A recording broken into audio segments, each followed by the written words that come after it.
पढ़ेंगे कि C++ के अंदर सीन और सी आउट जो है उसका क्या उपयोग है। सी आउट और सीन के बिना आप प्रोग्रामिंग नहीं कर सकते। जिस तरीके से सी लैंग्वेज के अंदर आप printf और scanf का यूज करते थे, उसी तरीके से यहां पर सी आउट और सीन का उपयोग किया जाता है। तो देखते हैं हम सबसे पहले सी आउट के बारे में कि सी आउट का उपयोग कैसे किया जाता है। सी आउट के साथ में जो ये ऑपरेटर यूज किया जाता है, इस ऑपरेटर को बोलते हैं हम इंसर्शन ऑपरेटर।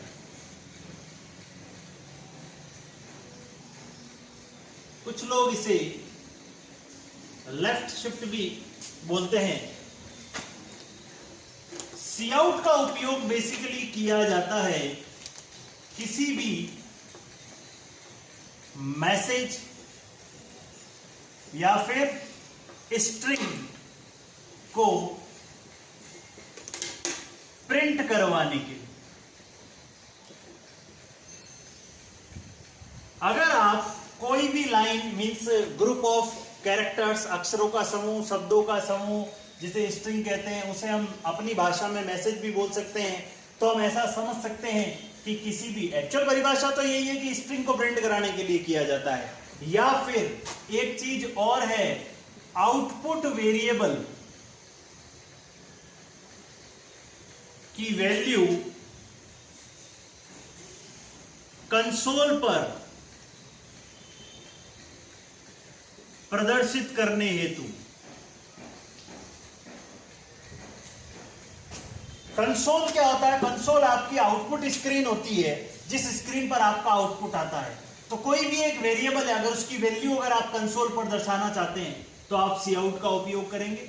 अगर आप कोई मैसेज प्रिंट कराना चाहते हैं, यूजर को मैसेज देना चाहते हैं कंसोल पर, तो भी आपको किसका उपयोग करना पड़ेगा? सी आउट। और ये जो है वो कौन सी हेडर फाइल में परिभाषित है? वो है iostream.h। इस हेडर फाइल के अंदर परिभाषित है। अगर इसका सिंटैक्स अगर हम देखें तो हम इस तरीके से लिख सकते हैं, सी आउट। जब भी इसके डबल कोट के अंदर कुछ भी लिखा जाएगा, सेमीकोलन से टर्मिनेट करेंगे, तो डबल कोट से जब भी हम कुछ भी लिखेंगे वो एज इट इज प्रिंट हो जाएगा। कहां पर? कंसोल स्क्रीन पर। लेकिन अगर मुझे किसी वेरिएबल की वैल्यू अगर देनी है तो मुझे उसे डबल कोट में नहीं लिखना पड़ेगा, डायरेक्ट उस वेरिएबल का क्या लिखना पड़ेगा? नाम। तो वो उस वेरिएबल की वैल्यू को कंसोल पे प्रिंट कर देगा। इसका हम एक एग्जांपल देख लेते हैं, छोटा सा एग्जांपल किस तरीके से।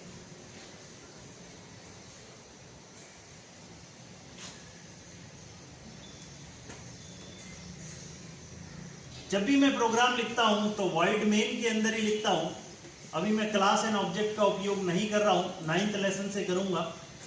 सपोज मैंने एक वेरिएबल लिया इंटीजर a = 5।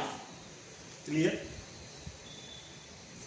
स्क्रीन को सबसे पहले मैं साफ कराना चाहता हूं, तो स्क्रीन मेरी क्लियर है। ये मेरी आउटपुट स्क्रीन, जिसे क्या कहते हैं? कंसोल भी कहते हैं। Clear? CLR SCR, screen clear हो। देन मैंने सी आउट का यूज किया और मैं यूजर को एक मैसेज देना चाहता हूं, गुड मॉर्निंग।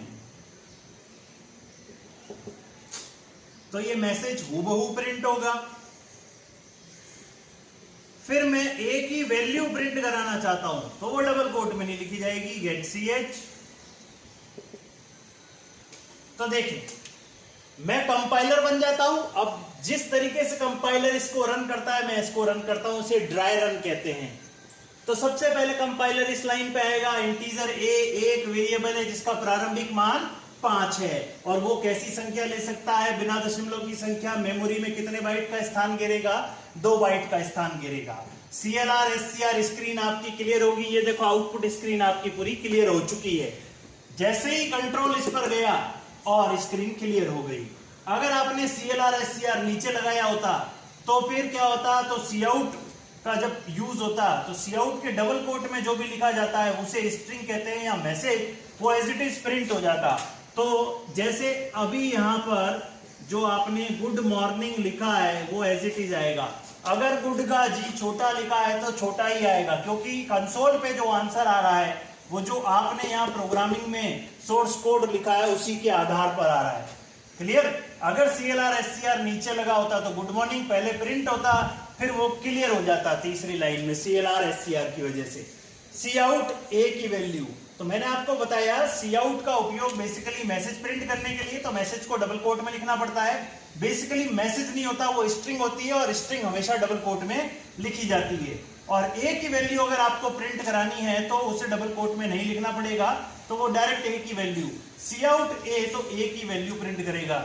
ए की वैल्यू कितनी आएगी? 5। अगर आप चाहते हो इस तरीके से आउटपुट आए ए बराबर 5, तो आपको पहले डबल कोट के अंदर ए बराबर को लिखना पड़ेगा और फिर आप ए की वैल्यू प्रिंट कराएं, तो ए बराबर तो प्रिंट हो जाएगा और फिर ए प्रिंट। हम चाहे तो इसे दो अलग अलग लाइनों में भी लिख सकते थे इस तरीके से, सी आउट डबल कोट में पहले लिखते ए बराबर, फिर इसके बाद में लिखता सी आउट ए, तो भी सेम आंसर आता, इसमें कोई फर्क नहीं पड़ता।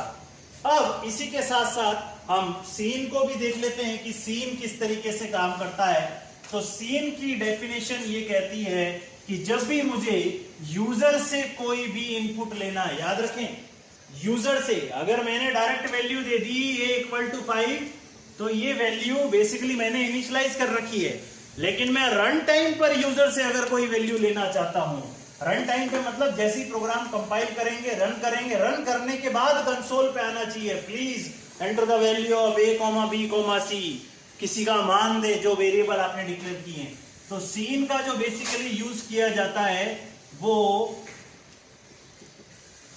रन टाइम पर यूजर से इनपुट लेने के लिए किया जाता है। क्लियर? और इसके साथ जो ये वे ऑपरेटर काम में आता है, इसे हम बोलते हैं एक्सट्रैक्शन ऑपरेटर। क्लियर?